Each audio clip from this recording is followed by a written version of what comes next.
we make TV, but we're talking about making movies this afternoon and getting Hollywood to get to Arizona. And to do that, we've got to offer some tax incentives, is what it sounds like. You talked to some who make movies today, and what's the problem? Why are they avoiding Arizona? Well, you know what, Katie?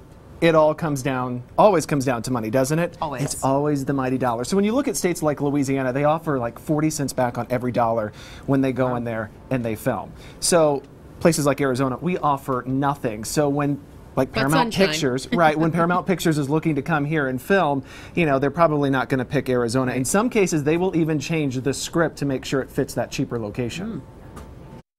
Adam Collis is shooting his movie Car Dogs in Scottsdale, and there's no question it's going to cost him. If I had shot in Louisiana, my budget would have been nearly cut in half. He's a Hollywood filmmaker and a part-time ASU professor. He used local film students in the production. I think it's devastating that students who learn filmmaking in Arizona aren't able to ply their trade in Arizona. Collis is bucking the trend among filmmakers these days. Most of them are avoiding the Grand Canyon state because Arizona offers no tax incentives.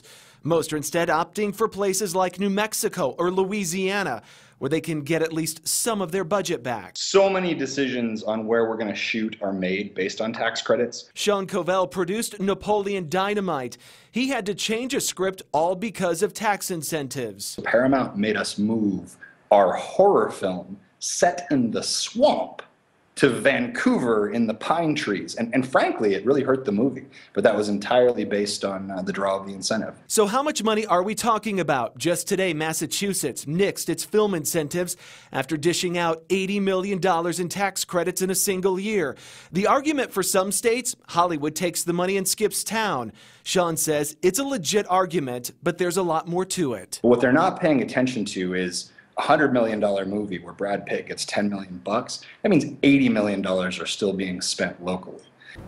You know, and it's really interesting to point out, we've had a lot of movies that were supposed to be based here in Arizona. Yeah. We just had Spare Parts come out about a Phoenix high school, not even filmed here. They went someplace else to film it. So that's why these filmmakers are saying it's really important that we have the tax incentive. Yeah, this sort of reminds me of our tourism budget. A lot of people say that's the first thing to go, but what the tourism department always argues is you're bringing so much in for every dollar. So hopefully we can bring some of the movies back. Thanks, Justin. Yeah, either way, there's a lot.